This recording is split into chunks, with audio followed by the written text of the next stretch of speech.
So what do you get when you mix Broadway with a dash of Nashville twang? Well, two incredible talents who have turned a simple ear of corn into a laugh-out-loud musical, Tony Award-winning musical. They are with us right now. They're starring in the Tony Award-winning musical. It's a comedy. It's called Shucked. It's flipping music theater on its ear. Did I really just say that? Yeah. Yes, It's all about corn. Joining us on Seattle's Morning News, two of the stars of Shucked. We welcome Nick Bailey and Mike Nappi. Thank you both for coming by and spending some time with Seattle's Morning News. So great to be here. Yeah. Okay, you may recognize Nick from Waitress, Tammy Faye, TV's Criminal Minds, among many other things. Your character is Bo. Yes. Right? And Mike, you were most recently seen playing 34 characters in a show with Nickelodeon's Mark Summers, Life and Slimes. That's right. You are Peanut. I am Peanut. How is it different playing just one character? It's nice. It's a nice break. Yeah. I bet. And number two, why is your character named Peanut?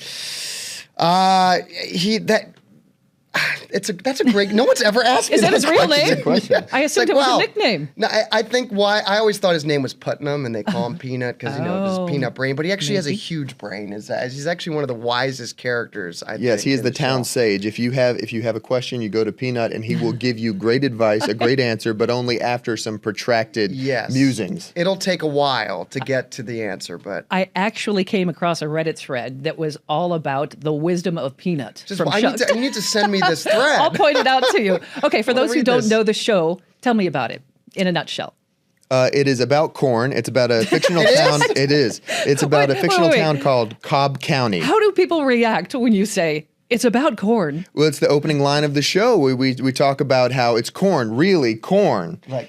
And that is the tone of the show. It is very corny, very hilarious.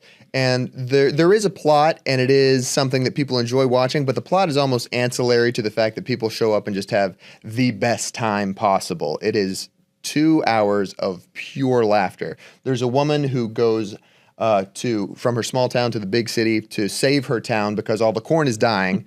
And so she goes to the big city, finds a con man, who she doesn't know is a con man, of course, to come back to save the corn. But when she does that, it causes some conflict with her fiance, who I get to play. Some cornflict? Some conflict. Oh, no, you've already started. And then more comedy ensues from there. But it's just one hit after another. It's a no-skip album if you buy the album. And just one great song after the other, and the jokes never stop. It's a story that has a lot of heart, a lot of humor, and it's about accepting people who may not be exactly like you and finding the things that we share instead of the things that we don't. So corn obviously is a metaphor. What does it mean to you? in Corn? the show. Yeah. It's delicious. It's tasty. Yeah, I mean, there is a metaphor there of, you know, the corn is growing and so is, you know, the community, our love. It really is a moving show. Like, it is so funny. But I think people are surprised when they leave because they're like, oh, man, like, you know, we're in a wild world, a lot going on. Really? I Yeah, hadn't noticed. I don't know if you noticed. There's a lot of things going on. I work in the news. Yeah. Well, there you go. But yeah, I think people need, first of all, an escape to laugh. But there's something about just being in that room with an audience and, you know, maybe you're sitting next to a stranger, maybe it's a family member, and you are just laughing with these people, with this theater community. And that's what makes theater so great is it's live. You gather, you see this thing that's new every night.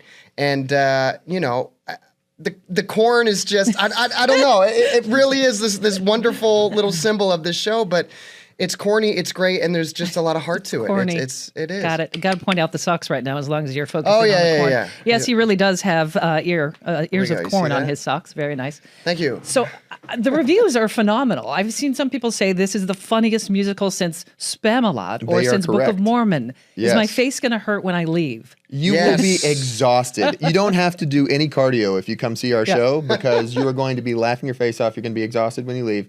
It is just a laugh factory from the word go up until the final moment.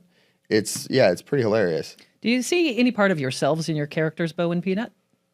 There's a lyric in the show that says we're stubborn and we're prideful. We don't need nobody else. And I think that is descriptive of Bo the person and of Nick Bailey the person probably. And this show is a great reminder that especially out on the road, we need each other because when we're traveling from city to city, kind of all we have as far as family and community is the people that we take with us. So true. So that's the connection that I have with Bo, is that I got to let go of my stubborn, prideful self and lean on the wonderful past that we have. He's the best. And are you wise like Peanut?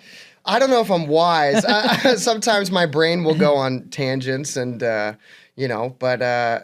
Peanut, I think what I connect with Peanut is he just absolutely loves his brother. He loves his family. And I love my friends. I love my family. I love spending time with people and, trying to protect them. And that's pretty much what Peanut does the entire show, is he's trying to protect this guy, protect his heart. So, yeah, that's I think where I connect. Talking with Nick Bailey and Mike Nappi of Shucked, now playing at the Paramount. You mentioned the music and one great song after another. Tell me about you worked with some big names in Nashville, right? Oh, yeah, Brandy Clark. Yes, Brandy Clark and Shane McAnally. They are Grammy Award winners for a lot of the hits that you've probably heard from people like Casey Musgraves. Oh, yeah. And Brandy has her own recording career. One of my favorite songs of hers is a song called "I Hate Stripes." It's about her not wanting to kill her cheating lover because she doesn't want to wear prison stripes because it wouldn't be very flattering on her. And that's kind of the tenor and the humor of the show. It's very clever, very tongue-in-cheek, but also some melodies that are going to stay with you for days and days and days. Really beautiful music.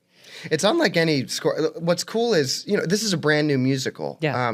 It's not based off a book, a movie. It's not a jukebox musical of Neil Diamond hits. Love that show. It's cool. Yeah. All those shows are amazing. But what's really cool is this is such a unique. It's a unique score. It's got country twang. It's got some pop to it, but it's their sound, and it's always cool to see a new musical like that where you haven't heard tunes like this before. You don't know what I love at going to the stage door and hearing people say, I went in completely blind. I had no idea what, and I think it's the best way to see it. How often do you get to do that? Where is it harder as an actor to do that if you don't have something to base on? I think it's more freeing. I think it's fun. Yeah. You get to help shape it. You can bring your full self to this thing, and there's no barriers. There's no. Yeah, if you go see a show that has radio hits in it.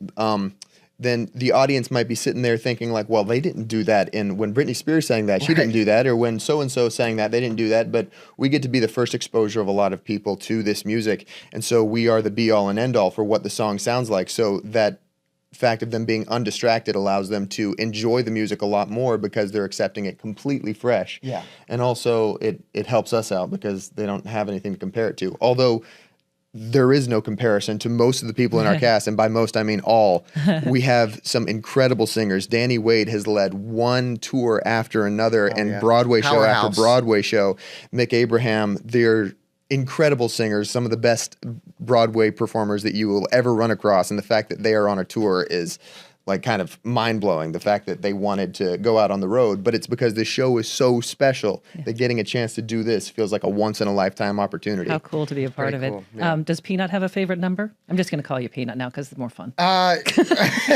There's this number that we all do in Act 2. It's called Best Man Wins, and it's trying to get this guy on board to win his lady back. And I'm not a dancer. I don't know, I don't know, if you could tell. Pretty good. I try to point my feet, but I can't. But it's just a very fun, over the top number with barrels and choreography that's super cool. And but there's so many great tunes in the show. Woman of the World that Maisie sings is just this anthem that is so epic, and the ensemble just like the most amazing ensemble ever, just like singing their faces off, and it's really cool to be here. Honestly, We're just about out of time, but I was going to ask you if someone's going, why would I go see a musical about corn? But I think you've already made the pitch. You make it sound so fun, and you obviously like working together. Oh, it's the best. Dude, I love this guy.